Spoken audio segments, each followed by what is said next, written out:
Coming up on Chasing the Natty, we talk all the time about the quarterbacks, the running backs, the wide receivers, and every once in a while the tight ends.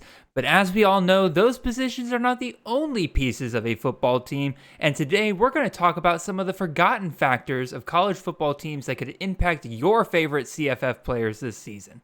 Which of your running backs could be impaired by a weaker O-line? Who will have less scoring opportunities due to their team's defense improving? We've got all that and more coming right after this.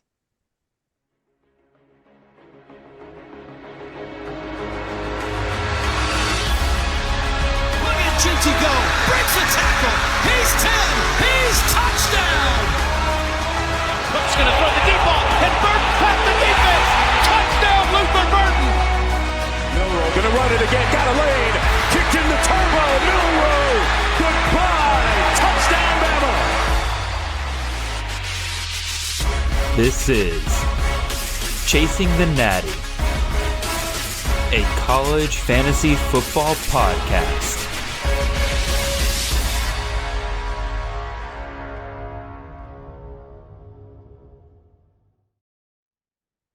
All right, welcome in everyone. This is Jared Palmgren, host of the Chasing the Natty podcast. I hope you guys are having a wonderful ride to your work on this Monday morning. We are the College Fantasy Football Podcast on the Campus to Canton Podcast Network. You can find us on all of your podcast feeds and on YouTube every Monday morning during the off season at 6 a.m. sharp. If you want to support the great work we're doing here, head on over to campustocanton.com and subscribe there with one of our astonishing tiers. We have content ranging on all sorts of college fantasy football games, whether it's college fantasy football, redraft, Devy, Campus to Canton leagues, college IDP, college DFS. Really, if you play it, we've got content, whether that's tools, rankings, pretty much everything you need to succeed. If you want to get in touch for whatever reason, you can find me and the show on Twitter. I'm at CFF_Jared. The show is at Chasing the Natty, and the handsome fellow joining me this week is owner of CFBWinningEdge.com, at CFBWinningEdge on Twitter, and captain of our C2C Winning Edge package here at Campus to Canton, Mr. Nicholas Ian Allen. Nick, you've been hard at work these last couple of weeks, man, but how you doing? Good. It's always a bit of a relief to put a new project out into the world. So you're catching me on a good day. Absolutely, man. So let's, jump right on into it, man. What have you been working on? What did you release today? As we're recording this, you've released it today. But by the time Monday rolls around, it'll have been out for a couple of days now. What is the 2024 team profiles that you've released? So when I started CFP Winning Edge prior to the 2018 season, the first thing, really all it was at that point, were these Google Sheets that are, individual team pages that give projected depth charts and player ratings, power ratings, all that good stuff to help project, point spreads and who would be favored against who in matchups and, on a neutral field if you were trying to look into the future on potential future opponents, all that good stuff. And they've grown and changed quite a bit since then, but they're basically the biggest piece of work that I do on an annual basis.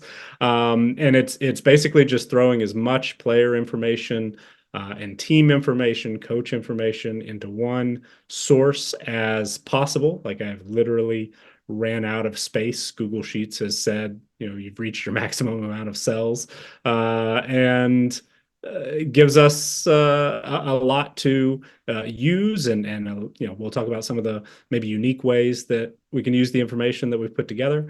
But it's basically every team's roster, player information from recruiting info, experience, production. Throw that into some coaching metrics. Throw that into some stats, and we just spit out a bunch of projections for team matchups and things like that. But it also gives a really solid picture of what do these teams look like on paper? How talented are they? Where are some spots where position by position, who's strong, who's weak, where are areas to improve. If a injury hits, what area has the less least amount of depth, things like that. So basically, I just wanted to put as much information as I would use on a day-to-day basis for college football work all into one place, and that's our team profiles.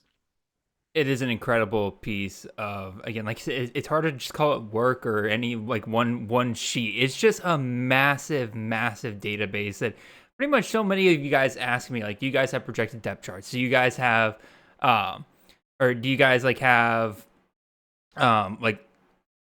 different projections of like how strong different positions are on different teams and everything? That is exactly what this is. And we pretty much do outsource a lot of this here because, Nick, you're absolutely incredible in the amount of time that you're able to put into this. The amount of research that you put into this is pretty much second to none. I know for a fact that in previous years, you have outperformed when it came to, spreads and stuff like that against some of the big names in the industry.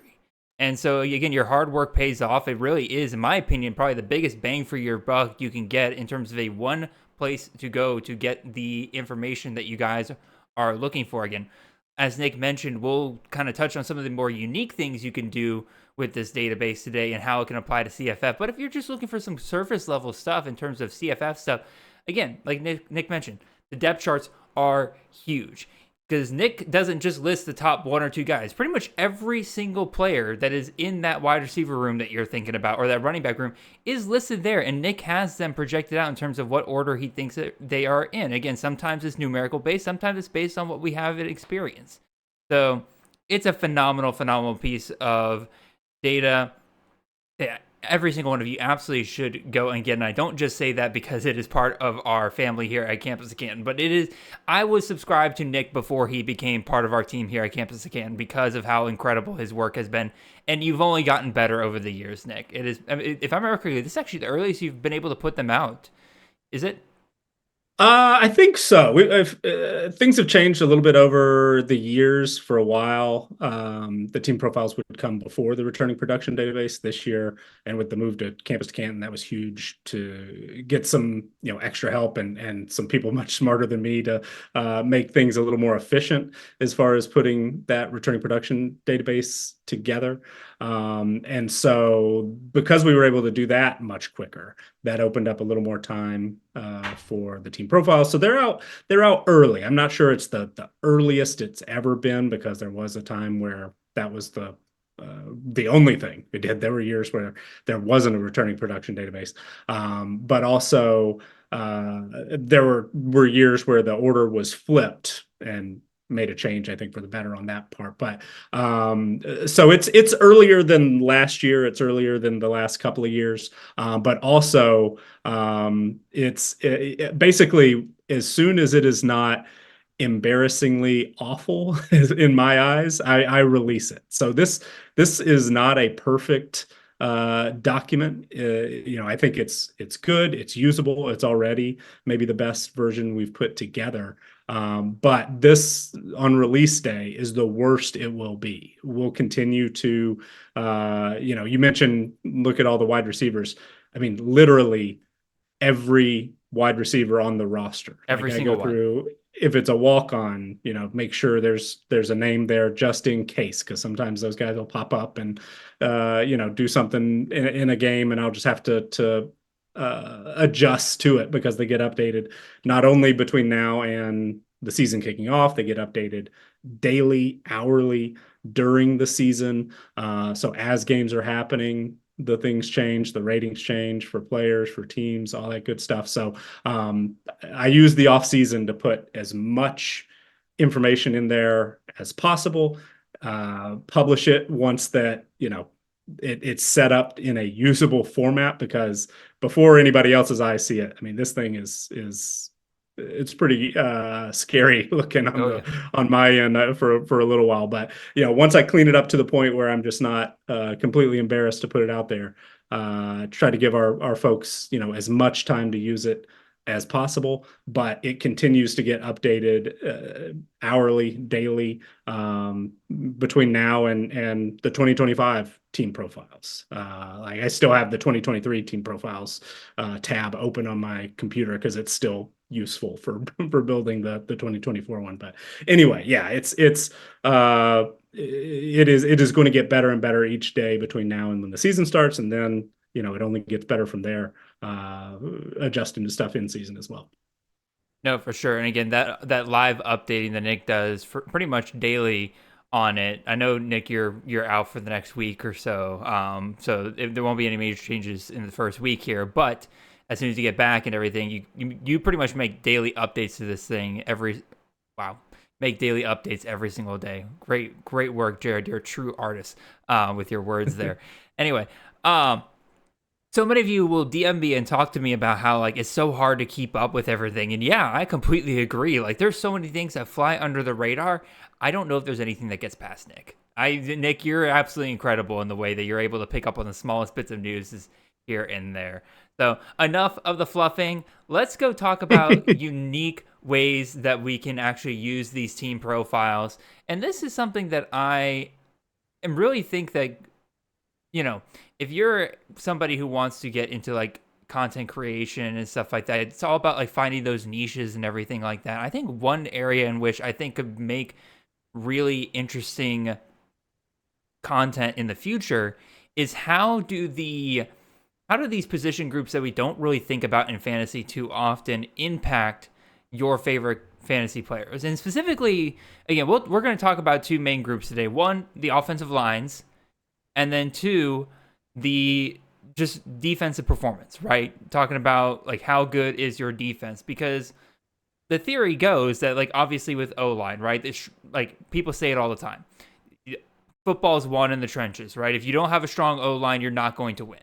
And so if a team suddenly goes from having a strong O-line to a much weaker O-line the next year, how does that impact players on that roster? I mean,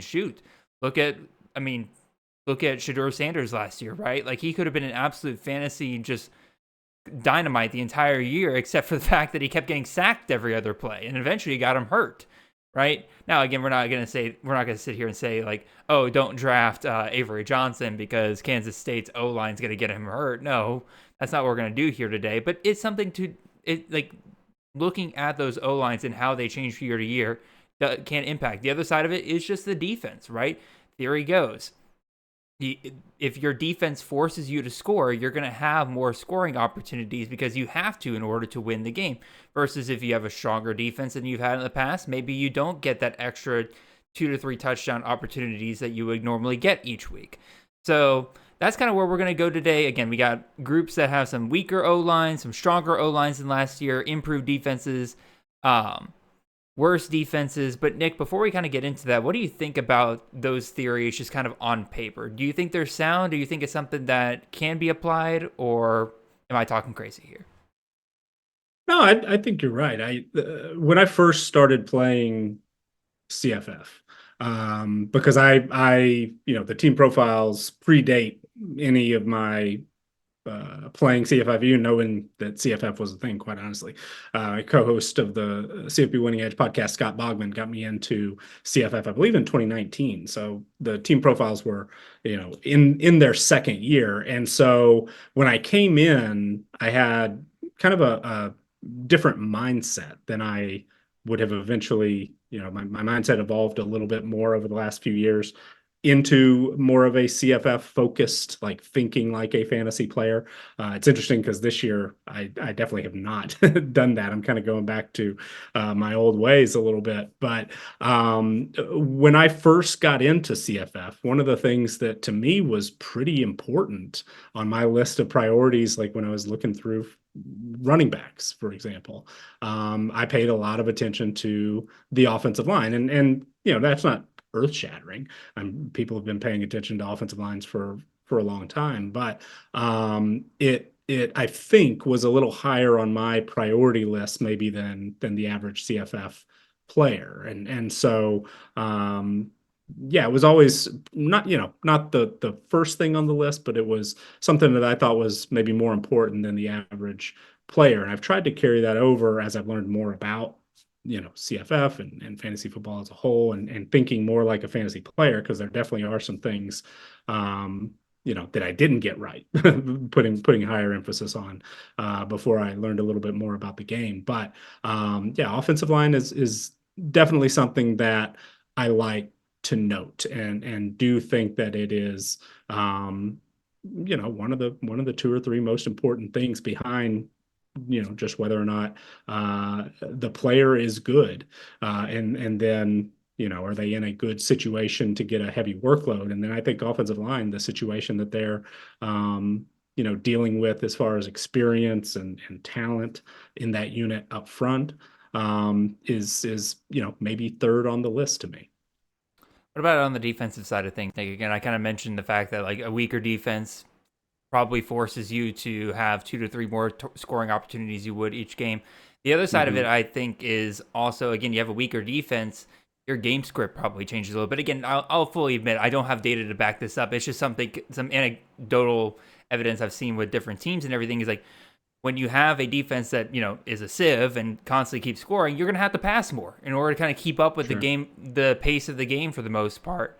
Versus, again, maybe you can try to run the ball to kind of slow down the game a little bit. Again, but if your defense is going to give up a score every time your guys have the ball, like, you're going to get tired after a while. So you're going to want to go with passing plays to kind of keep up with that pace.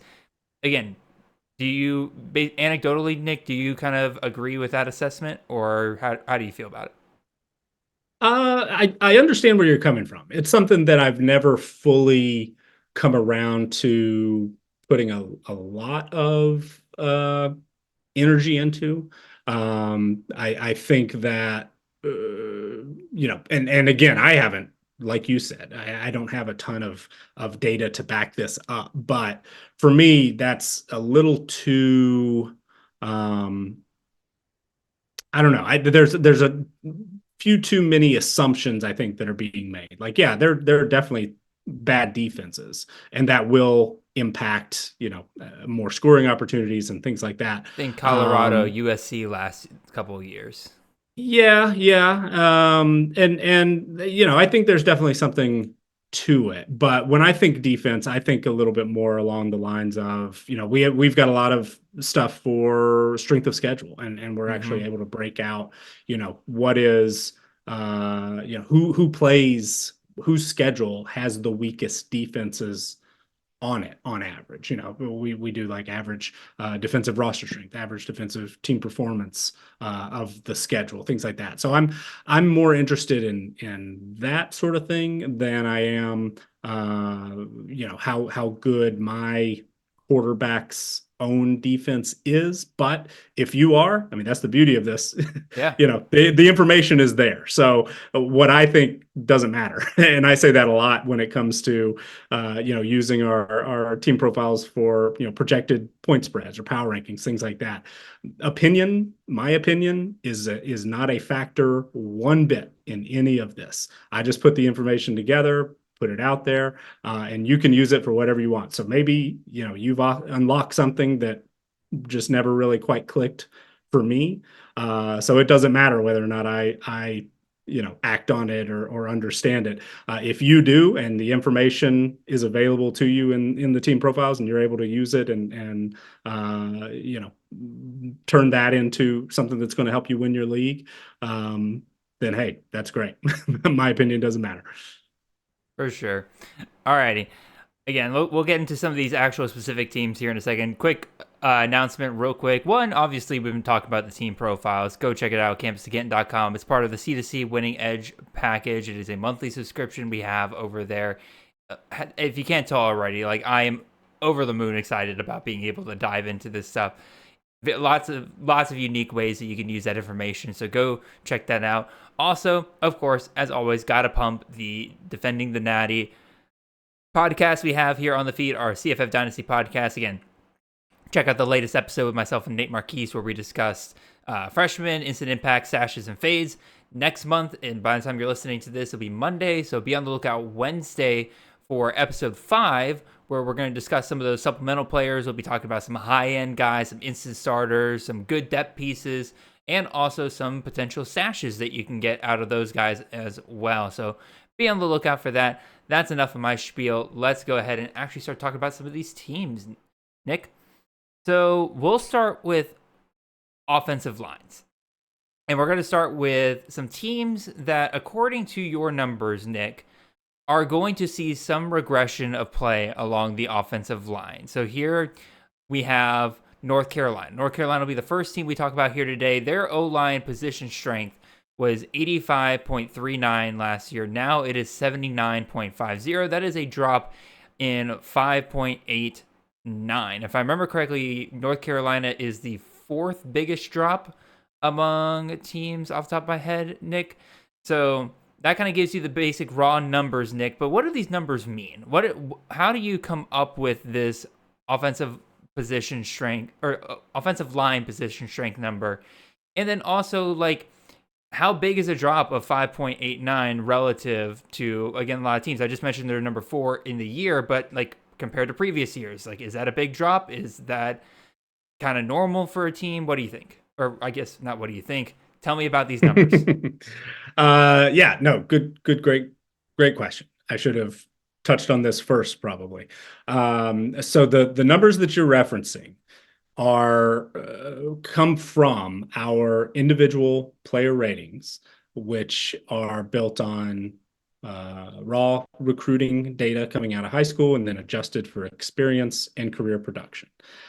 They're also known as video game ratings. So think of, college football, EA Sports College Football 25 coming out soon, right? Same idea. These team profiles were built after the video game went away, but that was something I grew up playing a ton. Madden, FIFA. You can think of these numbers very, very similarly. And what that O-line position strength number indicates is the average video game rating of those 5 projected starters on the offensive line, and then that is a weighted average with the second team, the second 5, and then the rest of the roster. So you think of, okay, very in its most simple terms, North Carolina's offensive line at the end of last year had about an average rating of 85.5, right? So that's decent. It's better than FBS average, but not elite by any stretch. This year, they've lost almost 6 full points from that point last season. And how do we get to that point? Well, 4 full-time starters are gone. They have not added a ton of experience. They're expected to likely start 3 incoming first-year transfers, but none of those players are, super experienced. Didn't play, more than 10% of their team snaps last year, for example. One full-time starter is back. That's Willie Lampkin. He was a transfer who started his career at Coastal Carolina, so he didn't come in with a super high, recruiting rating coming out of high school. So it's just not a very talented unit on paper, and we haven't been able to see yet, because it's an inexperienced unit, whether or not they actually play very well. So we can't necessarily make the assumption that they will play well until we see it. And we, our offensive line performance ratings is another thing that we have. You just can't really assume, especially when there are 4 new starters and 3 incoming transfers who are likely to start, that it's going to be a very good unit. So on paper, it looks like, based on that lack of talent, or at least a downgrade in raw talent numbers, downgrade in experience. Also, because there's no experience or very little, those players haven't been able to accumulate production, which on the offensive line, we look at things like PFF grades and how they perform in other stats like sack percentages and line yards and things like that for the running game. So very complicated answer, but think of it as just like, all right, how do these, if this were a video game, how do these players rate on average, with the starters carrying more weight than everybody else? And North Carolina has just taken a big step back from last year. And you said you had it right. This was the fourth biggest drop off of any offensive line unit in the country. And it's in sort of a danger zone. Any year you're in the bottom 10% in any of these kind of year over year changes, it's likely to be a major impact where it could very well be an issue.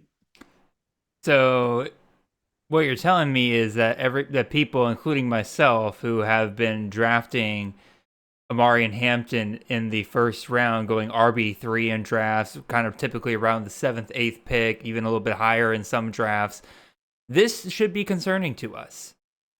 Is that what you're telling me? It's one piece of information. Compare Amari Hampton to Ollie Gordon, right? Ollie Gordon has all 5 of his offensive line starters coming back. So that is an experienced unit, even though it doesn't grade out super well as far as talent goes. There's a lot of continuity there. There's experience. There's production that unit's been able to gain working together. So they're actually moving in a positive direction. So that kind of indicates where 2 players pretty close in ADP. They're just dealing with different situations. Now, North Carolina could be, even though we can't account for, we can't expect this unit to be as good as it was last year when they ranked 35th in our offensive line performance rating. We also can't guarantee that they will be terrible. So I've seen some folks who follow North Carolina very closely, who, based on what they saw this spring, based on, research that they've done on some of these incoming transfers and things like that, think that this unit has a chance to still be pretty good. But just again, looking at it on paper, on how these players stack up based on what's still there from last year, what players have moved on due to graduation, things like that, what transfers are coming in and what experience they have coming in. It's one piece of information that doesn't look particularly good. So I'm still thinking that Amari Hampton's going to be in a good position, right? He's going to get a very heavy workload, especially with Drake May moving on, especially with those wide receivers who were just decimated by injury this spring. They're probably going to lean on Hampton, pretty well. And maybe this offensive line, because of that, gels pretty quickly and becomes a pretty good run blocking unit that they'll continue to lean on throughout the course of the season.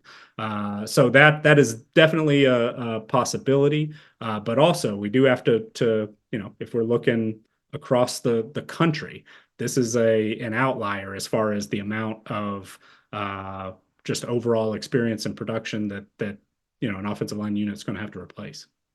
One more general question I have for you, Nick, regarding your team profiles and how people can use the information about O-lines found within it. Say, like, I see this big drop right here at North Carolina, but I'm kind of curious on, all right, is this going to affect the pass protection or the run game more? Like, depending on, like, their lack of experience and everything, right? Like, is there a way I can use your team profiles to kind of find out that information? That's a really good question. And that's something we haven't taken that next step to break out, pass blocking offensive line compared to a run blocking offensive line. I'd love to do that someday if we can. But right now, those O-line performance numbers incorporate both run blocking and pass blocking. So it's all kind of thrown in together. Okay. But that is a great question. That is something that, maybe someday we'll be able to add into the mix. Yeah, because I was wondering here, like, not that anybody's out here drafting like Max Johnson in CFF leagues or anything like that, or actually might be better suited for our next team we'll talk about here, Kansas State. They also saw a pretty big drop here, again, going from 82.63 down to 77.58, a drop of 5.05 on their offensive line position strength rating here. This is one of those questions, right, where you're like, okay, is this going to impact DJ Giddens more, or is it going to impact Avery Johnson? Both of those guys getting drafted pretty highly in drafts. Obviously, if this downgrade in offensive line showed like, okay, their pass blocking is very inexperienced at this point. Meanwhile, they might like say they brought in some transfers from like a good running game system where they had a lot of run blocking snaps. Maybe it's a good thing still for DJ Giddens. But like you said, you haven't broken that out. Totally fine. I think that would be a very fun project for the future. So, speaking of Kansas State, can you tell me about what's going on here? Again, obviously dropping a whole 5 points. We just talked about with UNC, not a good thing whatsoever. But what has Kansas State done to try to replace that? And how do you anticipate this group going into the season? And who do you think it affects more? So on who's coming back, who's not. K-State is another team that is got a good bit of turnover. There's one full-time starter from last year's unit returning. K-State last year graded out in the same ballpark as North Carolina. North Carolina was 35th in O-line performance. K-State was 44th last season. So better than FBS average, but not in the elite category.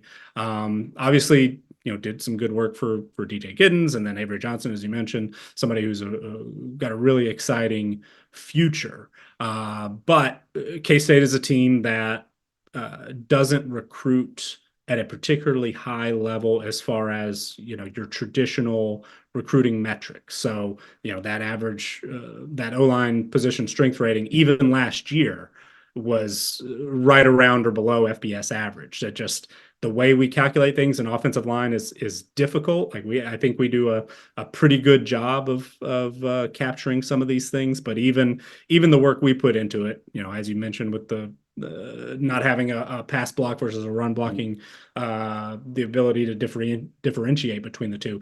There are definitely some things that we just haven't been able to do just yet. So offensive line's hard. It's hard for talent evaluators. And at a place like Kansas State, which traditionally outperforms its talent profile, there have been for decades, right? K-State guys who came in as walk-ons or junior college players that, had no offers coming out of high school who end up becoming NFL draft picks. So, maybe we're underrating K-State. Maybe some of these guys that they've got coming up are being developed into really, really good players. But on paper, there's one full-time starter returning. That's Hadley Panzer starting at right guard. There's a part-time starter at right tackle, Carter Willis. And then they added a starter through the transfer portal who had 35 career starts at the FCS level. That's Easton Kilty. So there's just, similar amount of turnover. One player was, an all-the-time starter on last year's unit, very similar to North Carolina. And they're just pulling from, replacements that are on paper considered to be not as talented. So the numbers are just, there's a little bit of a downtick because there's less experience for this unit. A lot of guys to replace, one in particular, highly drafted player from last year's team. And they are not filling those holes with guys who've played a lot of football at the FBS level. There is, one very, very experienced Division I left tackle, but somebody who hasn't played in a power conference, hasn't played at the FBS level. So it's just difficult to expect, again, on paper, for this unit to perform at the same level based on the amount of snaps that they've got to replace, the amount of talent that some of those guys ended up being, even if they weren't 4-star recruits coming out of high school. So it's kind of similar question to Amari and Hampton, right? Obviously, Amari Hampton going a little bit higher than DJ Giddens, but DJ Giddens, according to my most recent ADP, sneaking up into the first round now, an ADP at 11.9 here. Nick, if you're in a CFF draft right now, knowing the turnover here at offensive line, would you be comfortable taking DJ Giddens in the first round? I think that seems a little high to me. Because, Avery Johnson can take off and run, scramble. It's going to, score some. I think that hurts Giddens a little bit. A month ago, Giddens was in a situation where there was very little depth behind him. Now, not that Dylan Edwards is going to be a superstar, going to come in and take a significant amount of snaps away, but he did, he's a talented guy, came in, added some depth to that running back room, fits kind of a similar profile. I'm not saying he's Deuce Vaughn, but on the smaller side, speedier side, can catch the ball out of the backfield. So I feel like he's going to have a role. So I think it's the offensive line is a piece of it, and I don't love the that big negative red number that you've got on the screen scares me just a little bit. But I think beyond that, it's the quarterback is going to be a productive runner. There's a little more depth at the running back position behind Giddens than there were, so they won't have to ride him. They probably don't want for him to be on the field for 64% of snaps like he was last year. They probably want to give him a little bit more of a breather. So I think the combination of those factors, and the offensive line being one of those, would make me kind of think that through and see if there might be somebody that has some things pointing a little more in a positive direction than the negative direction, like that number on the screen there. For sure. All right, one more team we'll talk about here that is getting hit with a weaker offensive line this year. And Nick, you specifically requested to talk about this team, and that is UTEP, a team we don't typically talk about here. And so again, this is a perfect opportunity to talk about them because, good Lord, they're going from an offensive line position strength in 2023 of 74.49, an already pretty low number, to 69.68 this year in 2024, a drop of 7.03. Nick, besides the fact that those numbers are what you're going to read as a scary bedtime story to your children in the future, what all is going on here with UTEP, and how does this impact really anything to do with CFF or the CFF potential of anybody on this roster? Well, so thinking long term, I'm kind of excited about UTEP. I don't know, how many folks out there know much about Scotty Walden, the new head coach there. That is the most Nicholas Ian Allen sentence I've ever heard in my life. I am excited about UTEP this year. I am. I think Scotty Walden is. I mean, who are the most positive, energetic head coaches you can think of? I mean, Kenny Dillingham comes to mind maybe a little bit. Scotty Walden's kind of like at a different level. Mm-hmm. So I think that he is going to, assuming they come in, they can win a little bit, and he stays for a little while. I think UTEP's going to be fun. I mean, he's coming from Austin Peay, brought a bunch of players with him from Austin Peay, and that could pay off. We've seen some programs that kind of imported a lot of their FCS roster. It happened last year at Texas State, happened a few years ago at Western Kentucky.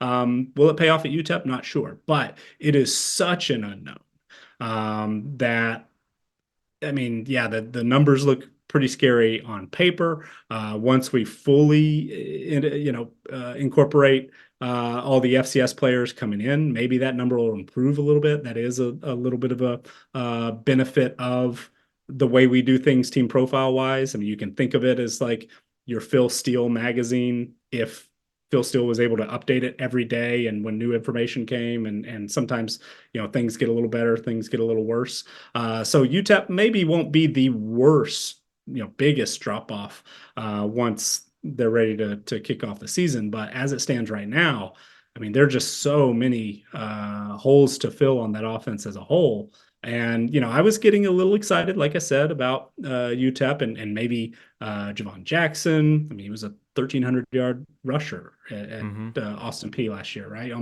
Had 9 touchdowns on the ground. There's some receivers that put up some good numbers.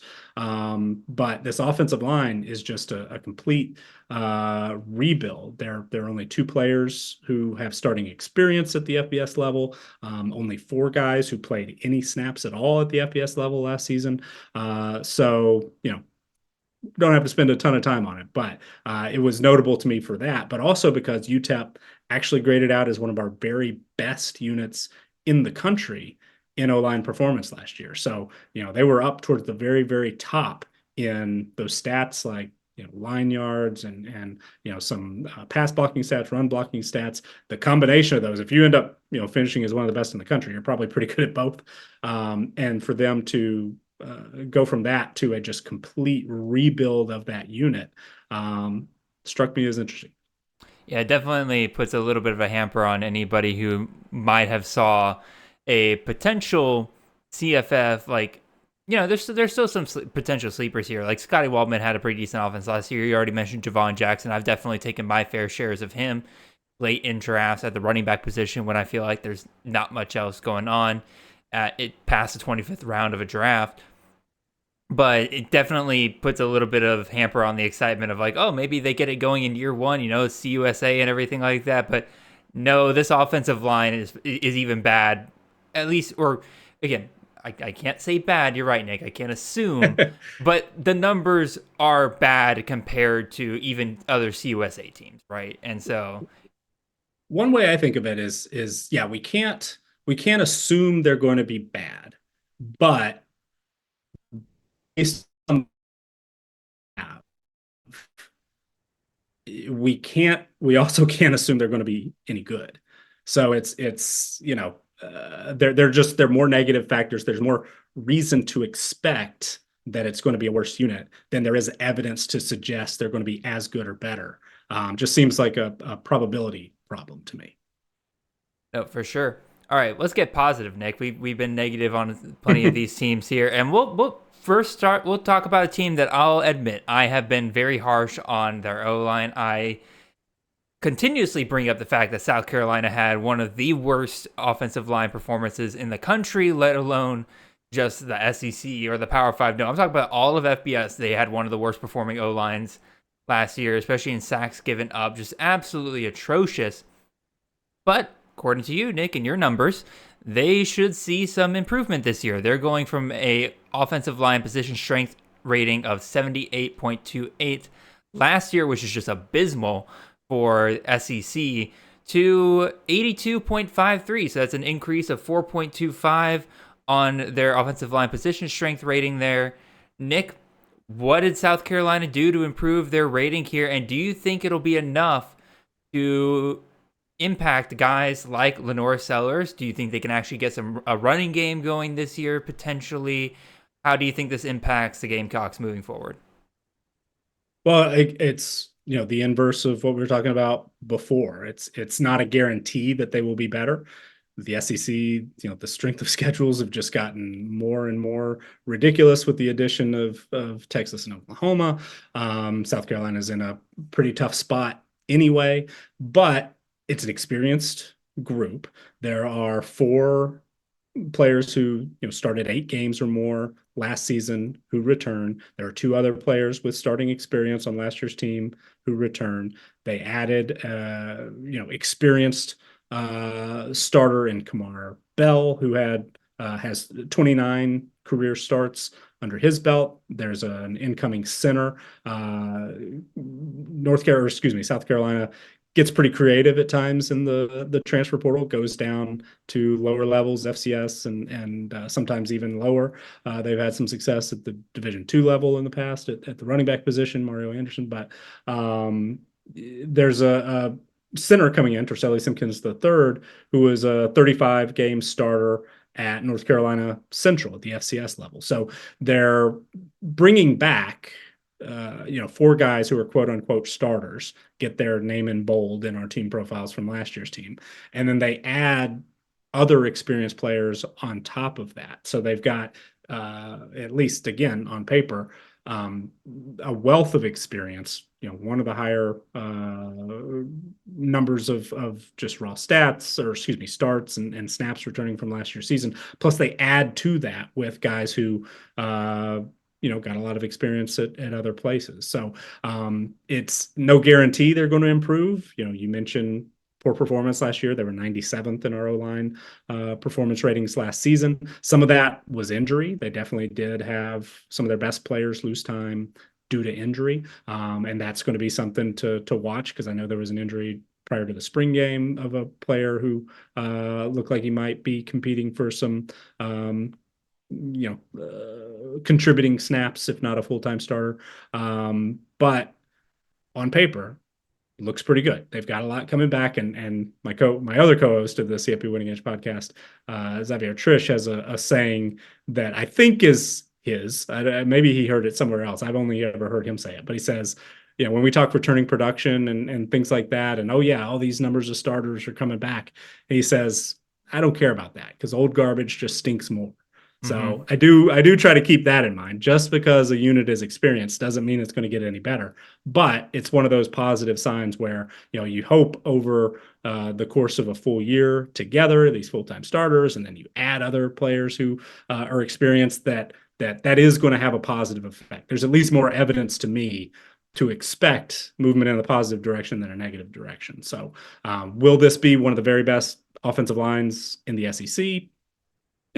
Probably not. But if you're thinking about, can somebody like Rocket Sanders bounce back? Maybe. I mean, he's stepping into a decent situation, at least as far as having an experienced group up there in front of him. If you're thinking about Lenora Sellers, stepping in as a first-time starter in the SEC, well, at least he's got guys up front who've been there before, who've got some experience under their belt. Might not have been the best unit in the country last season, but hopefully, that continuity, that experience is going to be a positive thing, and that group will play a little bit better, for those guys in 2024. No, totally understandable. I don't really have much else to add. You did a good job breaking it down, so I guess we'll just go ahead and move on to some of the other teams here that have improved their offensive line ratings. Another team we don't really get to talk about enough, in my opinion, is Cincinnati. Again, obviously, I was pretty high on Emory Jones last year. It was a great week one when he ripped off like 50 points against some poor FCS school, then just completely fell apart the rest of the season. But, year two, Scott Satterfield, Brendan Sorsby there as a quarterback. You got Corey Kiner coming back, Xavier Henderson back as their lead receiver. I think there's a lot to be excited about for Cincinnati this year. And Nick, you're just adding fuel to the fire here in terms of your numbers here, because their offensive line, similar to South Carolina, improving. 76.62 was their offensive line position strength rating last year. Now you have it as an 81.55. That's an increase of 4.93. Again, I imagine it's very similar to South Carolina, what they've done, but what did Cincinnati do here to kind of improve their offensive line rating? And again, same question. Is it going to help out these guys like Sorsby, Kiner, and the rest? I think so. I mean, it's like everything we said about South Carolina, except it's even more simple. Everybody's back. The front five, everybody who started 11 or more games last season is back. They only lose one start from last year's group. So Cincinnati ranks among the highest in the country. If you're just looking at percentage of overall offensive line snaps or starts returning from last season, they got 96.7% of their snaps from last year, 98.3% of their starts. So that's a good starting point. Their performance rating, pretty similar to South Carolina last year. They were 85th in O-line performance.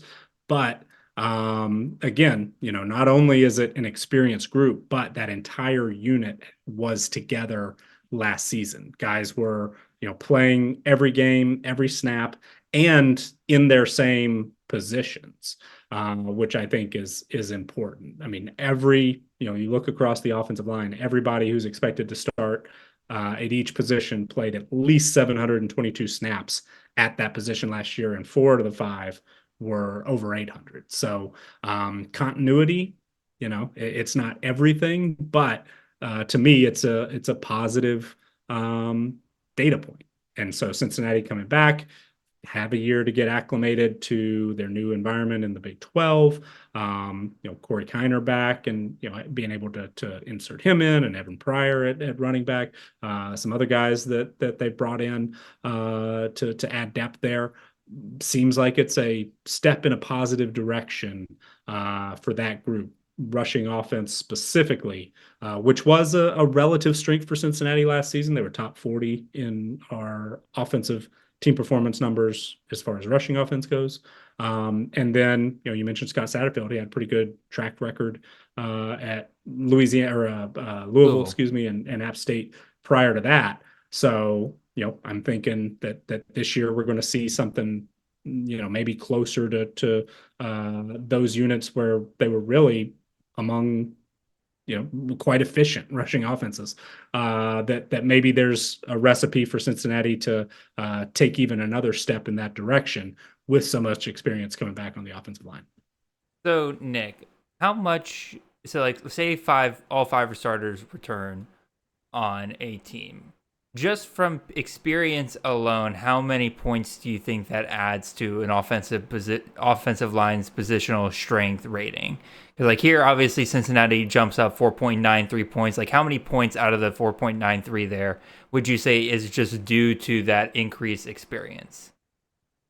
I could give you an exact number actually if I went back Really? and reran it. Yeah, I don't have it in front of me, but I can tell you. So this is getting really in the weeds. You know I like to ramble on, so Let's do this. cut me off. But so when I say recruiting adjusted for experience and then production, when a guy is a junior, their recruiting rating gets 91% of their full recruiting rating, and that's what their just sort of raw video game rating is.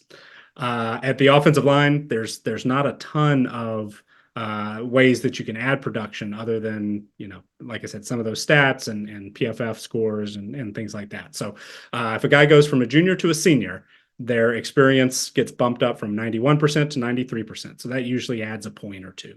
But then also, if I go and look at things like PFF grades, where somebody like Luke Kandra, right guard, performed pretty well, they get other additional points added, based on those PFF grades. So Kandra specifically added 6 production points to his rating from 2023, what was in the 2023 team profiles.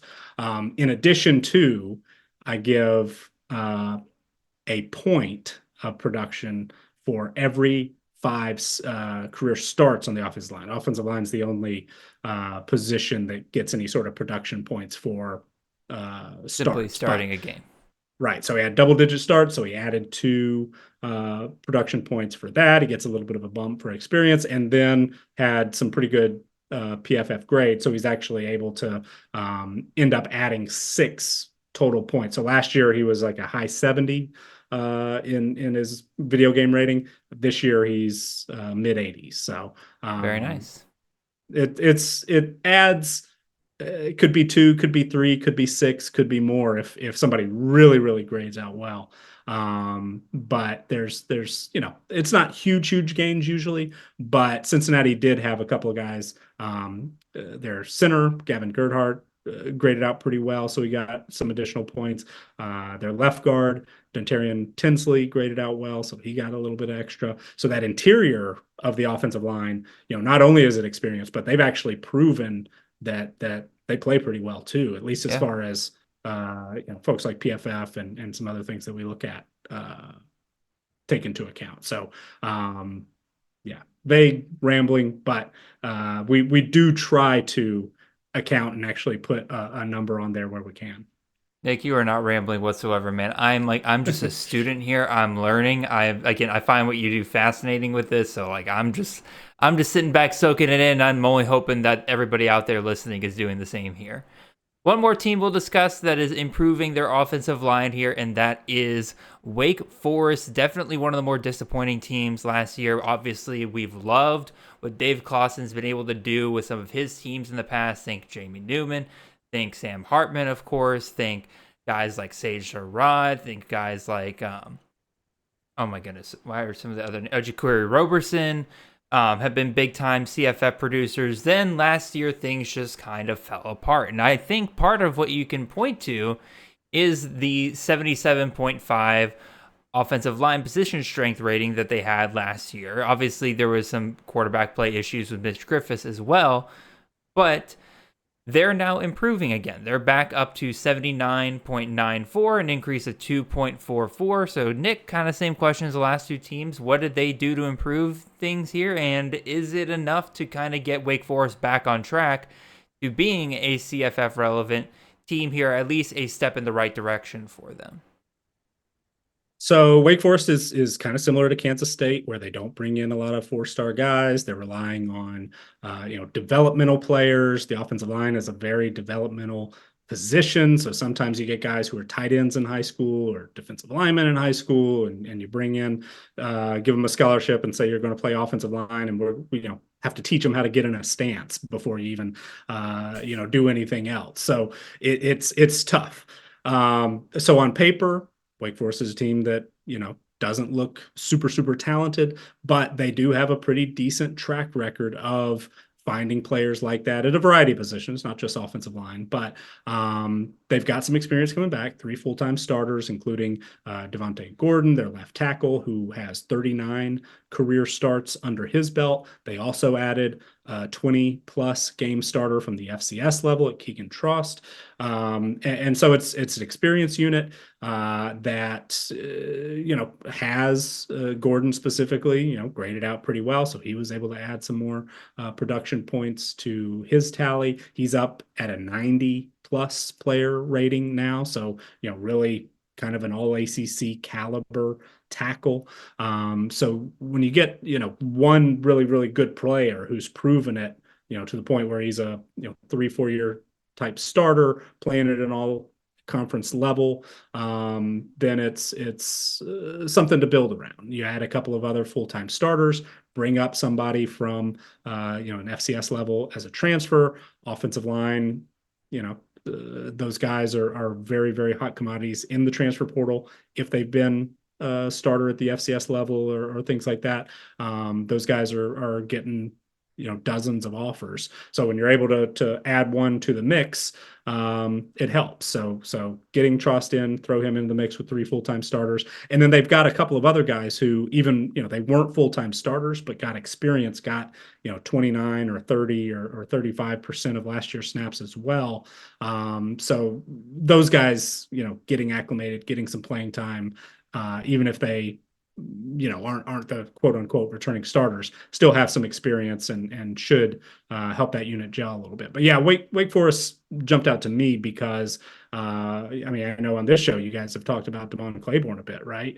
I know Nate's been high on him for a long time, and looking at the offensive line, at least on paper, based on what's coming back, there's maybe a chance that's going to be a little bit better this season. It was an average, FBS average unit last season, 77th in our O-line performance. So maybe there's a chance, especially if you're getting some transition at quarterback, wide receiver. You lose Jamal Banks transferring out to Wake Forest. Not sure if Donovan Green's back fully 100% yet. So maybe they lean on Claiborne as they're trying to figure out, is Hank Bachmeier our guy? Is the true freshman Jeremy Heklinski? Are we going to transition to him? And if you throw a true freshman into the mix, you're probably going to want to lean on that running game a bit. So that, to me, looking at that unit, how it graded out last year, at least some of the best players who are returning, gives me some hope that maybe Claiborne's in a pretty good position to pay off on some of that potential that he's shown in the past. Yeah, Claiborne's definitely a very interesting guy. I know, like you mentioned, Nate Marquise has been high on him for a while. He wants Claiborne out of Wake Forest. He's just like, he doesn't trust Dave Clawson with running backs whatsoever, and I don't blame him because Claiborne's had himself some huge games, and Dave Clawson just for some reason refuses to give him a rock. RB 104. If this is the year, you could get him at a pretty decent price right now. Again, this is a guy you're talking about, like ADP 323. Again, doing the math off the top of my head, you're talking about at least past the 25th round right there if he's getting drafted at all in your leagues. Somebody to keep in mind. And like you said, Nick, could very well benefit from an improved O-line here. Enough offensive line discussion, Nick. Let's go over to defenses and talk about some of these teams that are seeing a slight uptick or decrease in their defensive ratings from last year. And of course, the first team we're going to talk about here is a team that doesn't actually see that much change in its defensive roster strength rating. So this kind of feels a little counterintuitive, but it is something I wanted to bring up because when people think of LSU's defense last year, right, they think it was atrocious. And it was. It was absolutely horrendous, and it was great for college fantasy, right? That was part of the reason why Jaden Daniels was so incredible last year, because LSU had to score 40 points every single game, and it forced the starters to stay out there in order to score those points. Their defensive roster strength rating here goes from 93.92 to 94.08, only increase of 0.16. But if you notice the raw numbers I mentioned there, 93 and 94, that you would not think that a team with as bad of a defense as we had last year would be anywhere in the 90s when it comes to this defensive roster strength rating. So, Nick, I guess it's a good time to potentially talk about the difference between the roster strength ratings versus the performance ratings, and how potentially, like, if LSU made the right hire at defensive coordinator here, right, how quickly this defense could turn around just based on the talent that's there. And if you're going into the season drafting Garrett Nussmeier, being like, oh, that defense is going to be bad again this year, he's going to have to score 40 points a game, maybe not the best assumption to make here, in my opinion. So, Nick, how do you kind of feel about that? Yeah, so hopefully I'll be able to hit all my points and not forget anything. First, on the change in defensive roster strength, you mentioned it's roughly the same as it was last year, and that doesn't sound like a major improvement. But the way that we compare these are the preseason numbers this year compared to the very end of the season last year. So even though LSU was really poor defensively last season. I mean, they were triple digits in our national rankings in defensive team performance overall, passing and rushing. They were 109, 113, and 122, respectively. So one of the worst defenses in the country. But even with that being the case, some of the players who were on that unit were talented players, rated pretty high. That 93.9, as you mentioned, think of that as an average. I mean, it's very similar, right? It's the average individual player rating weighted for starters carrying the most of that entire defense. So you're thinking guys who are former 5 and 4-star players. And there were multiple NFL draft picks on the defensive line, Mason Smith and McKee Wingo. Yep. There were other guys who were, experienced, highly rated players like Andre Sam and Omar Spates who were, playing quite a bit, racked up a lot of tackles last season, accounted for other things that are going to add to their level of production and those player ratings with, tackles for loss and sacks and pressures that we track all of that. And that goes into those individual player ratings as well. So when players like that leave and roughly sort of the average amount of turnover from one year to the next for every team has been, 1/3. There's going to be a little bit of a drop off. So even though they're only, roughly the same roster strength, they still rank in the top 25 nationally as far as, moving in the right direction. They haven't lost much ground. A lot of other defenses are losing players to the NFL, losing players to graduation, or losing outgoing transfers, and have to replace those players somehow. And usually roster strength numbers go down from the end of one year to the next. So that's one piece of it. Two, again, getting back to those, raw numbers, this LSU defense is very, very talented. They rank 5th nationally in defensive roster strength. So that 94.08, only 4 teams in the country rank higher on the defensive side of the ball. So as bad as they were last year, they look way, way, way, way, way better on paper. There has been a change at defensive coordinator. So, will you be able to fix everything and turn that into a top 5 defense, play up to the level of their talent? That's maybe not the most reasonable expectation, but you only have to look to last year and what a team like UCLA did, where they made the right hire at defensive coordinator, got D'Anton Lynn, brought him in, took a unit that he inherited that ranked 111th in defensive team performance overall and turned it into a top 3 team in defensive team performance, and didn't have nearly as much talent on hand as LSU. So if LSU made the right hire, bringing in defensive coordinator from Missouri, you can have a huge, huge one-year turnaround. But also, all that being said, and going back to your original point where, man, yeah, Jaden Daniels was really able to capitalize because this LSU defense was so bad. Was that it? Or was the LSU defense gassed because Jaden Daniels and Malik Neighbors and whoever else were just, boom, touchdown, quick drive, big score? Maybe it was Jaden Daniels' fault that the LSU defense was so bad, or at least that's a little bit of a factor. So maybe the fact that Jaden Daniels and that receiving core and all that, there's so much turnover there. Maybe LSU, the defense might have just a little bit more of an opportunity to catch its breath a little bit, and that could pay off. Maybe not in a huge way, turn it into one of the best defenses in the country. But if this LSU defense could, get back to FBS average instead of being one of the bottom 10% defenses in the country, that from a team perspective, I think that's gonna really pay off. So fantasy impact, again, there's so many factors for me. I just haven't been able to fully wrap my head around it. But yeah, I think there's reason to expect this LSU defense is going to be better because it's hard to get much worse. But on paper, they should get much better or have the potential to get much better. No, for sure. And I think part of it is the answer, of course, as with most things, the answer is probably somewhere in the middle, right? Between the LSU offense just being that good, that explosive. You're probably right. It does gas out the LSU defense. But also at the same time, right? Like, I think you can answer that a little bit. Again, I can't recall off the top of my head.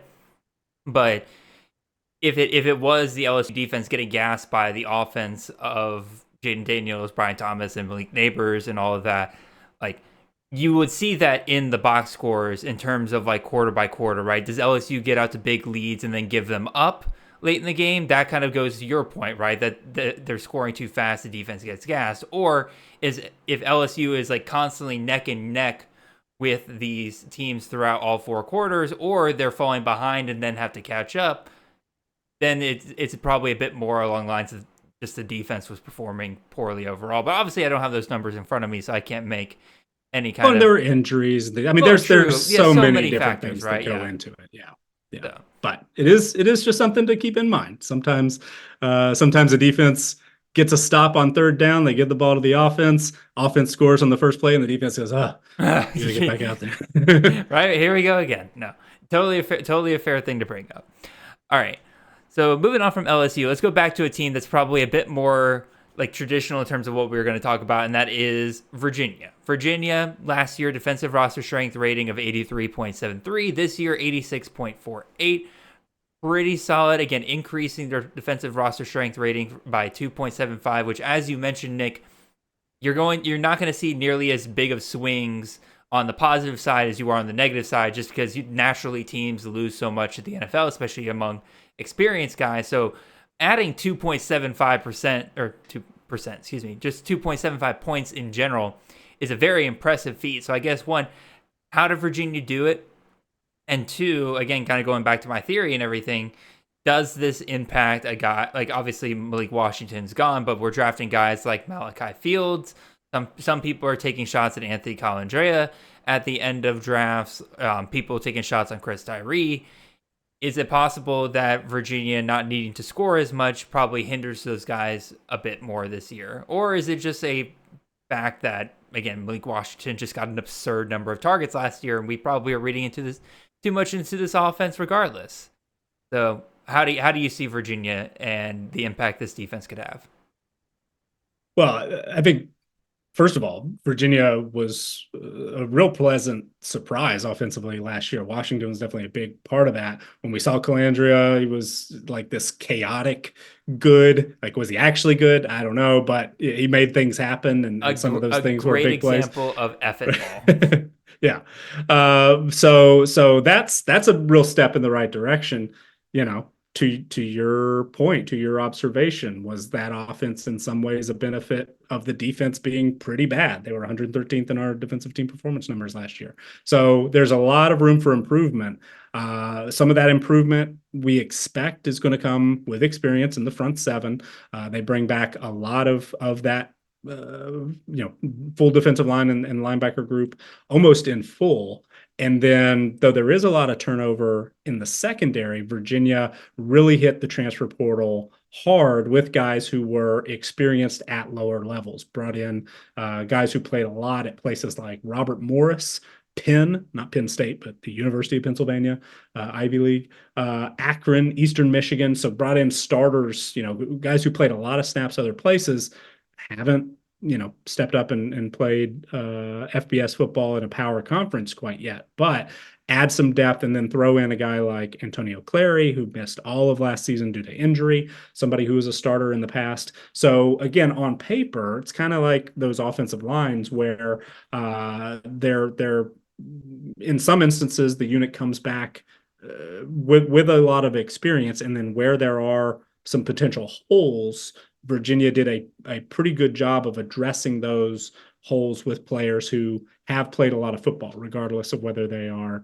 super talented, maybe not. Most of those defensive back transfers coming in are going to be roughly FBS average, guys in the mid 80s. One, Kendron Smith, the UPenn longtime starter, he's the only one who cracked 90, and then a couple of the other, like the Robert Morris guy, is in the high 70s. So are they going to be major impact players, who are going to end up stepping up to be all conference players? Probably not, but they at least helped a unit that looked like it could have been maybe one of the worst of any P5 school. They raised the floor a little bit so that hopefully Virginia is gonna play a little bit better defensively next season. Again, a lot of teams that are in the triple digits in our rankings, our team performance rankings, my hope for them when I'm trying to project some optimism is just play FBS average defense and your team is going to get a lot better, going to win more. Virginia, if that defense can be a top 75 unit, then Virginia probably has a pretty good shot to make it to a bowl game next year. And I'm sure Virginia fans will love it, but will it impact our love of, or our temporary love of Tony Elliott and the fact that they were feeding their top receivers a ton? Malachi Fields currently going as wide receiver 27, 7th round in best ball drafts right now. Nick, do you feel comfortable with that, knowing the changes that Virginia's made on the defensive side of the ball, or just in general with Virginia? So I think there's reason to be optimistic about Fields. I mean, he was targeted 100 times last year. He's 6'4". So even though some of what I read early in spring camp was that Tyree might be the guy who kind of slots into that role that Washington played specifically last year, I still think that Fields is in line to get the most targets of anybody else and might get a huge number. Last year he and Washington they were combined targets of 238, right? Yep. The next closest player was 24 targets. That was Kobe Pace, the running back. So it was just insane how much they targeted those two. Sure. So this year it's a little bit different because they added Tyree, they added Andre Green Jr., former really highly rated recruit who signed with North Carolina. They added Trell Harris, who got quite a bit of action in the MAC the last couple of years. So again, on paper, it looks like a deeper wide receiver group to where maybe instead of just two good players getting all the targets, you have one really good player getting hopefully still the same amount of targets in Fields, but a deeper group where hopefully you can spread it out a little bit. What does it mean for CFF? I'm not sure. I think that Fields, based on what we saw last year, is in a good position to get a lot of targets again. But is he going to get 140 targets like Malik Washington did? Maybe not, because I think they actually did add some depth to that unit. Nope, totally fair.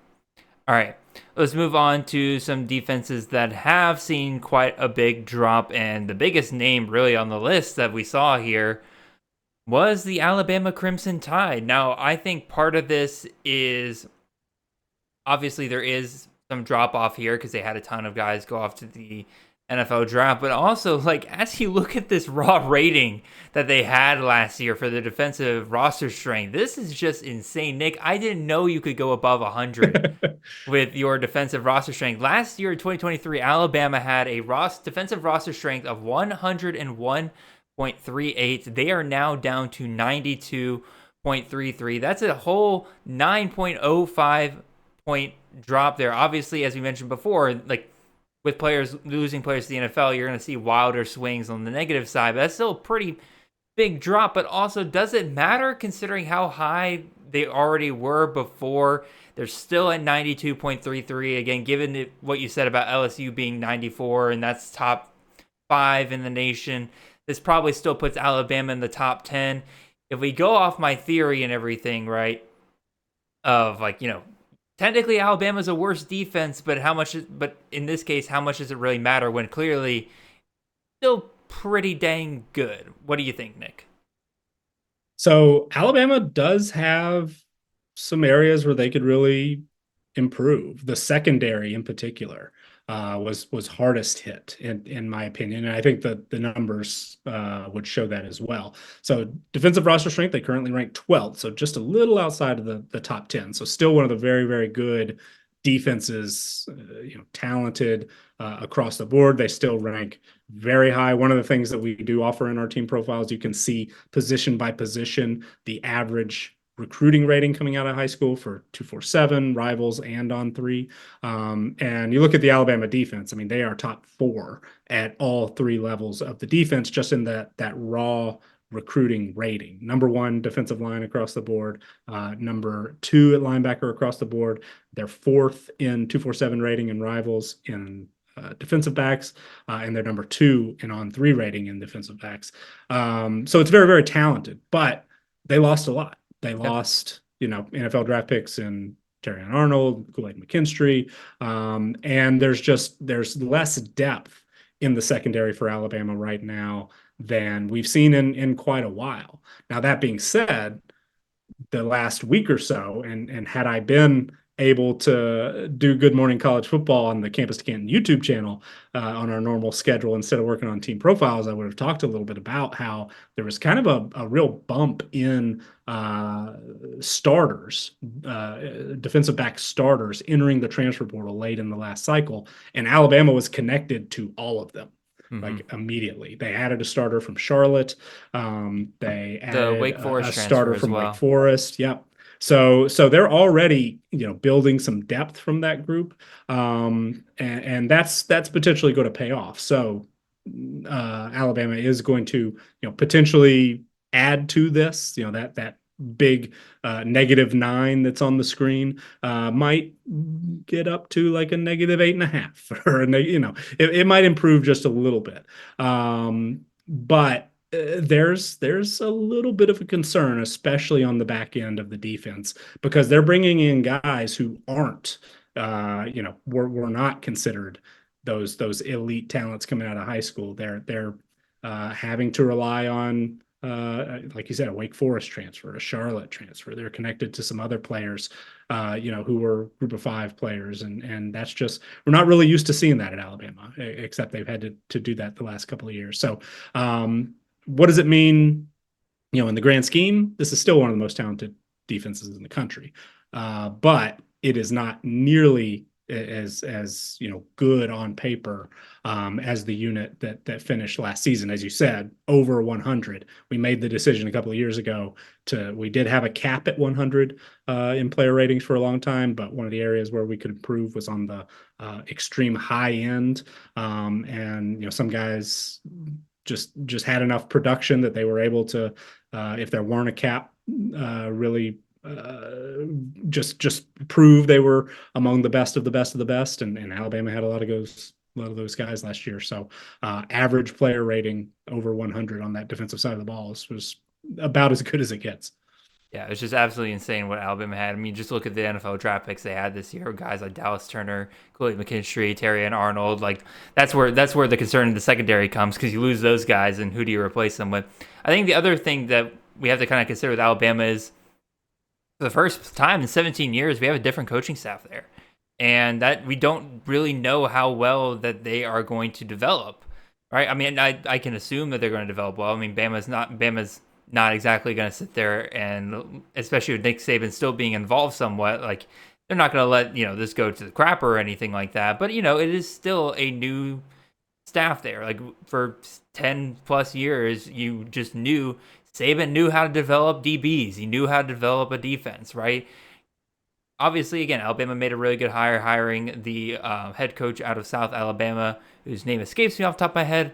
Kane Womack. What was it? Kane Womack. Kane Womack. Yeah, hiring Kane Womack out of South Alabama. So clearly, again, went out and got a really good hire there. But something to kind of keep in mind here. I'm looking at Alabama's schedule here, especially when you talk about the concerns on the back end there. They face Georgia, which is, again, a team that's going to throw the ball a ton, especially if it is a close game versus Alabama. Tennessee, they go to Tennessee. You know Josh Heupel's going to want to throw the ball on them. Missouri, they got Luther Burden. You know they're going to want to throw on them. LSU, we know for a fact they're going to want to throw. Oklahoma with Jackson Arnold. I'm saying more probably this year than previous years. There's shootout potential with Alabama, especially if they don't figure out that back end. Well, you kind of jumped a little bit too. I know we're not necessarily expecting that any of these teams are going to beat Alabama those first 3 weeks, but Western Kentucky, South Florida, USF, and then Wisconsin. I mean, yeah, this time last year we were talking a lot about the dairy raid, right? It didn't actually work out all that well, but maybe they take a step forward in year 2, and Alabama has to go to Madison. So, I mean, that's when you've got a rebuilt secondary and a lot of new faces and not a lot of depth. That's kind of a sneaky tough first 3 opponents for Alabama. No, for sure. Again, you're right. I did kind of skip over it and everything, but because I didn't want to sound crazy coming off being here. I'm like, well, West Kentucky. Don't worry, I'll do it for you. No Perfect. problem. I appreciate it, Nick. All right, let's move on from Alabama. Let's go look at Texas Tech here. This is a team that I think is kind of the perfect idea of what I'm kind of looking at here with these changes in defenses, right? Texas Tech last year, 2023 defensive roster strength rating, 91.51. That's a really solid defensive roster strength rating, especially for a Big 12 school there. They lose quite a bit. They are moving down to 84.73, a drop of 6.78. That is a big enough drop and pretty much a good enough tier break between that 91 to 94 to where I do think that is going to be enough to probably, again, my theory on paper, earn Texas Tech those additional scoring opportunities, right? They're going to need to score a little bit more than they had in last year. And in addition, Texas Tech won't be able to just rely on Taj Brooks as much to salt away games if they're having to score more. They're going to have to go back to the Zach Kittley system a little bit, at least just on paper from this theory of passing the ball a little bit more. Again, my theory is defense gets worse is going to impact how this offense is run compared to last year. So, Nick, you got a big smile on your face. How do you kind of see this playing out with Texas Tech this year? Do you think the defense affects the offense? What do you think? Well, see, it's funny because I didn't intend to come in and be devil's advocate in this. No, I like it. This is great. This is good period. discussion. But as you're saying, like, yeah, I'm thinking because the defense is going to be worse and they're gonna throw it and they're gonna score more and I'm thinking, well, I don't know. If they look over at that defense and say, man, we're not as good as we were last year. Maybe we should slow it down a little on offense. Maybe we should feed Taj Brooks a little bit, make sure our defense, gets plenty of time to rest and gets a breather here or there. So I'm very good at talking myself into both things and talking myself in circles. So that was just naturally where I went. But this Texas Tech defense, and whether it was because they did lean on Brooks a little bit more than we expected last year, whether it was because the defense was good or because, maybe they were more well rested than we expected. They were a pretty good defense last season. I mean, they were top 50 in defensive team performance overall. They were top 40 against the pass. They struggled a little bit defending the run, and the defensive line is the area where they've got the most turnover. So, if you're looking strength of schedule wise and you're looking early at is there's going to be somebody who's going to be able to take advantage of an inexperienced front 7 or really front 3 at least in a team that struggled a little bit against the run last season. The non-conference games or non-conference schedule doesn't look super great, but they've got Cincinnati right there in week 5, so maybe that's a good matchup. But anyway, regardless, Texas Tech it's interesting because we've seen this coaching staff in the past, I was more guilty of it than anyone of getting sucked into, oh, this, Zach Kitley's coming in. This is going to be the greatest passing offense we've ever seen. And Tyler Shuck and all these receivers and and they're all gone. And what we saw last year just wasn't that, right? So I don't know. I'm not sure that that I'm able to fully get on board with we're going to see a dramatic change one way or the other based on the defense for Texas Tech. I do think that this Texas Tech defense is going to be a little bit worse. So if you are hopeful that the Texas Tech offense is going to be able to take a step forward as a result, then I can get on board with that. Maybe they'll have a little bit more, an extra drive a game or something like that, just because teams are more likely to score or something like that. But also maybe they don't, because maybe they were getting extra drive per game last year because they were getting a stop on third down, when this year, that team gets another first down and then gets another first down and takes, 2, 3, 4 minutes off the clock. So it's hard for me to say that this one is going to, we're going to see a major impact. No, I think, again, I love the way your mind works, Nick. Again, I can see almost the courtroom in your mind as you're going back and forth between the different ways you can look at it. So let me ask you, Nick, again, Taj Brooks, RB8 and ADP, middle of the second round typically is where he goes. Again, 204 is where he kind of averages out. Are you okay with that value? I think so, actually. I think I've come on board that, one, is Baron Morton healthy? It's a really good question. And if he's not, what does that mean? Are you going to just say, hey, we've got Taj Brooks, let's ride him a little bit? They brought in 3 transfers on the offensive line that started double-digit games last year, have only one full-time starter from last year's offensive line coming back. So, in terms of just overall continuity from last year's team, not great, but as far as overall experience goes, pretty good offensive line. It worked last season. I mean, Brooks, 1,500-yard rusher, double-digit touchdowns on the ground.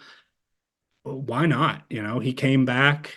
Hey, let's ride it out. And if I'm thinking like Zach Kitley, yeah, man, I want to throw the football. I've wanted to throw the football forever. Had so much success at WKU. But you know what? More than I like throwing the football, I like winning football games. And Taj Brooks is our best player. And I don't know if I've got a healthy quarterback. Maybe I should just give the ball to Taj Brooks 20, 25, 30 times a game. Potentially. Again, I just don't really see how he gets back to that 300 touches that he got again last year. Again, his volume was just absolutely insane towards the end of the season. You have to imagine that he'll probably get a little bit of a bounce, or kind of drawn back from that a little bit, especially, again, like if Baron Morton's healthy, like he's going to want to throw the football. The one thing that Kitley has not had since he's gotten to Texas Tech is a healthy quarterback at any given point, really, or at least one that he can continuously work with. Because, again, as much as throwing Jake Strong out there for a game or two is nice, that's not his long-term goal. Again, he liked Baron Morton, he kept him around, but again, he's had his own health issues, so we'll see. Last team we'll talk about here, Nick, is, again, a G5 team, Toledo. I did not realize it was possible for a MAC school to have a defensive roster strength rating of 91.26, but dadgummit, did Toledo have that last year? Well, now they're coming back to the pack a little bit this year. 2024 defensive roster strength rating here of 84.59. Still a pretty good one in terms of, MAC, or compared to the rest of the MAC. Again, a drop of 6.67 here. But again, same kind of question with Texas Tech here, Nick. This is a pretty decent tier drop, especially for a team that, again, that's a really, really good defensive rating they had last year. They could take advantage of that in the MAC. Is that going to impact the type of games that Toledo is going to play, and, again, potentially force them to score a little bit more this year? Well, that Toledo defense had a first-round draft pick on it, didn't it? Yes, sir. So, and they one that Bama tried to poach. There you go.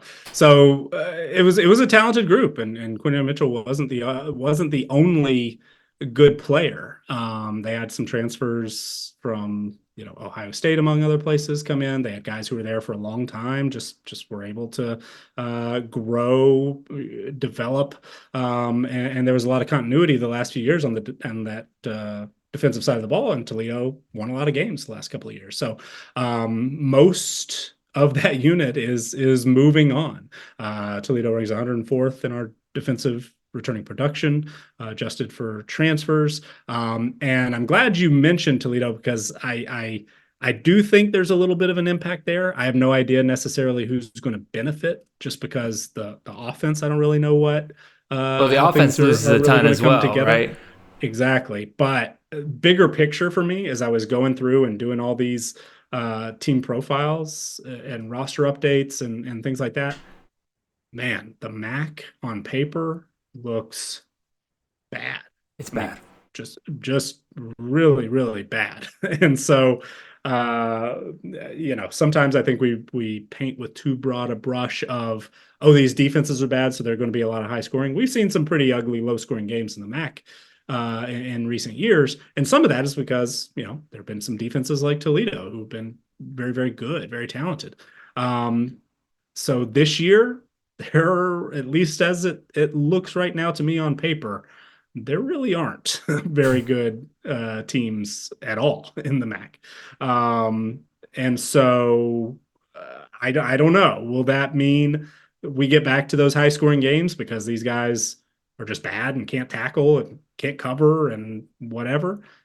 Maybe. Or are these offenses just as bad, because that seems to be kind of the case too. And there's just going to be a lot of sloppy football, one way or the other. So this one, I really don't have much to say other than I think as a whole, the MAC might just be really bad. And so will that be fun and exciting bad, or will that just be ugly? Don't want to, nobody's any good. And so nobody's putting up good numbers, offense or defense. I don't know. I haven't figured it out yet, but it was striking to me as I was going through teams like Ball State, teams like Buffalo, just some of the worst rosters in my experience building these team profiles. And maybe it's just because, the next great star hasn't got that opportunity yet. But also maybe it's just these teams just aren't able to replenish the guys that they lose through the transfer portal, or players moving on to graduation, and some of them to the NFL. They're just not able to replenish them quite as well as maybe they were in the past, just because some of the changes in college football. But whatever it is, man, these MAC teams don't look good just as a whole. Yeah, no, my point I was going to bring up is the fact that the MAC, more than any other conference, I think, has been just completely victimized by the transfer portal. Like, the moment somebody pops off in the MAC, you're not even talking about like the big boys like Bama or Ohio State coming in and poaching the top players or anything like that. The MAC schools can't compete NIL wise with the Indianas of the world. They can't compete with the Utahs. They can't compete with the Kansases of, well, I mean, Kansas got a pretty decent NIL program, I imagine, for the basketball program. But you guys get my point, right? Like, these are like low-level Power 5 schools. Heck, they're G5 schools. You got Sun Belt teams coming in and just completely outbidding MAC players from the MAC. And again, the MAC has just gotten completely decimated. Now it's creating this almost perfect storm for one of two extremes to happen, as Nick kind of pointed out. Either everything's bad, there's just sloppy football being played all over the place. You get low-scoring games because nobody can put together a cohesive offensive game plan or defensive game plan, and you're just watching a bunch of chickens run around with their heads cut off on the field. But in that environment, the stars are going to shine even brighter, right? When along comes a dude that, just chooses, who's an athletic freak, chooses a MAC school, they go out there and they're just dominating the competition, they're going to get even more targets than what you would see. Like, I think Krishan McCray last year. Are you talking about Harold Fannin? Is this Harold Fannin is a perfect soliloquy? This is a Harold Fannin. But I'm also thinking like Krishan McCray, right? Krishan McCray, before he got hurt last year, was just seeing an absurd number of targets from the Kent State offense. Because again, he's the only thing that works, and that's just what's going to happen moving forward in the MAC. When you got running backs that, again, when they're the only player on your team that seems worth anything, that's the perfect storm to just have a dude be fed 30 times because he can just out-athlete the rest of the defenses. It's just even more so than what we've seen in the past because, like you said, Nick, the overall quality of the players around them, both on their own offenses and the defenses they're facing, is getting lower and lower in the MAC each year. So it's definitely fun. Now, how does this, again, going back to Toledo, we're on like a whole MAC just in general rant here, but in terms of Toledo here, again, Tucker Gleason, Jacquez Stewart, again, on paper, I like the fact that Toledo's probably going to have to score more a little bit, but I can't really go as far to say, like, oh, this is going to bump up Tucker Gleason in my rankings or, Jacquez Stewart. Because, again, there's just too many questions outside of, how much is Toledo going to have to be able to score, considering that, as you mentioned, Nick, like, I'm curious, like, what's Toledo's offensive returning production? Like, how do they rank compared to the rest? I don't know if you have that number ready to go, because it's dealing with the same problem. 126th. Oh, so they're bottom 7 in the country. So they lost DeQuan Finn out of the transfer portal, as you mentioned. Yep. Penny Boone, of course. There's some experience and depth at the receiver position and tight end, but the offensive line is they have 0 returning career starts on the offensive line. Oh my God! No. So it's not great. What I'm thinking as far as, they're still number 1 in our MAC power rankings. Holy crap. Just because, they're just more talented. They do recruit at a higher level than just about anybody else in the MAC and do have some transfers here and there. I said 0 career starts. They do have an offensive lineman transfer coming in who has started at Prairie View A&M in the SWAC, Alan Jones. But that'll be a game changer. Yeah, well, he's the most experienced guy they got on the offensive line. Mostly, and I haven't yet, and I know it's May, and I probably shouldn't admit this on this podcast in particular. I still haven't turned on my CFF, brain at all yet. Maybe now that the team profiles are out in the world, I will be. But my thought in this whole conversation is like, okay, well, if the MAC is so bad, who's good? Who can take advantage? And is it Ontario Brown at Northern Illinois? Is it who's an actual good player that's just going to be a man amongst boys?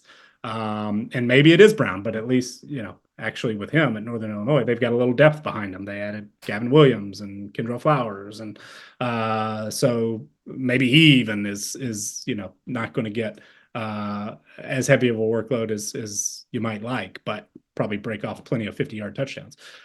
So anyway, that I think is my MAC strategy, is going to be going through and trying to figure out, okay, who's actually good and who's going to be able to take advantage of just everybody else being bad. Yeah, I'd have to take a look at previous year's ADP, but I'm just like looking through the top ADP for this year and everything, and it is kind of striking just how little MAC players there are compared to previous years. Like, again, just off the top of my head, again, you mentioned Ontario Brown, but like, who's next, right? Like Ricky White out of Ohio. Like, I'm probably thinking Buckley, right? Jalen Buckley, I'm kind of off of a little bit because I really don't like that offensive coordinator hire they made over there. But like at receiver, but Western Michigan, if you look at offensive line, it's not terrible. Not terrible is the best we can get in the MAC right now. Maybe. But yep, that pretty much does it for our show today. Nick, again, I appreciate you coming on today and being flexible with me and everything. Again, you've just released the team profiles. Are you taking a break, or are you getting what are you gearing up for next? What's next in the world of Nicholas Ian Allen? Well, so I have a non-football obligation that is going to put me out of the office until Monday, which by the time you're hearing this, I'll be back.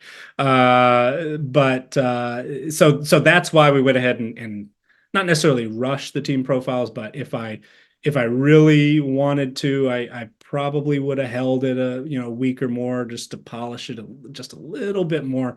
I think we said this before we started recording, but today, putting this out in the world is the worst version of it. It will get better. There are some things that we're going to continue to improve. But had I held it instead of 1 week, it would have been 2 weeks because I'm going to be, like I said, out the next 4 or 5 days. So we'll do some, transfer updates and things like that if something comes along, something I can do real quick. But really, really, finalizing. There's a couple of dozen G5 teams that their defensive depth charts I need to get fully updated, things like that, get in some snap percentages and snaps per game for those teams and things like that. So there's still some areas where it's not 100%, what I would most want it to be. That over the next couple of weeks, once I get back in the office, have to clean up some of those things.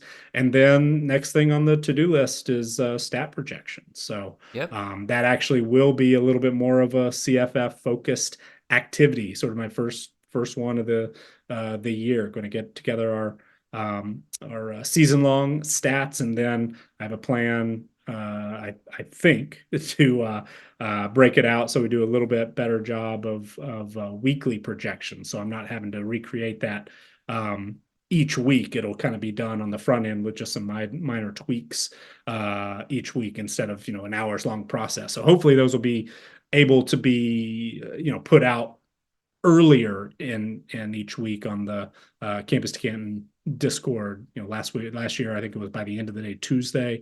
Hopefully with some of the changes I want to implement, some of the updates, we'll be able to get those out Monday as soon as possible.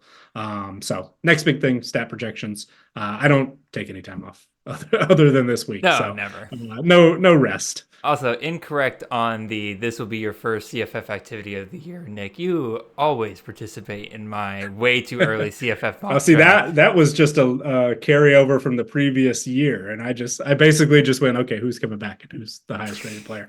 So that wasn't, that was mostly autopilot. That wasn't even, so, but you're right. You're right. It sounds like it sounds like I need to add you to the just next. Between you and me. Oh.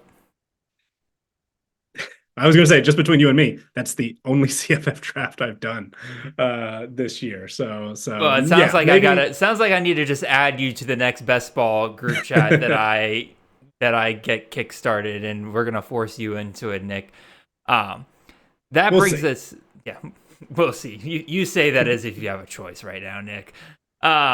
With all that being said, appreciate all of you guys listening, but we have come to the end of our show. Thank you guys all for listening. If you have not already, go ahead and leave a like, comment, and subscribe if you're watching this on the YouTube side of things. If you're on the podcast side of things, make sure you follow that show. Leave the 5-star reviews wherever you can. Make sure you guys check out the rest of the Campus Canton Podcast Network for shows ranging on pretty much anything you can think of related to the college fantasy game, including Nick's CFB Winning Edge show.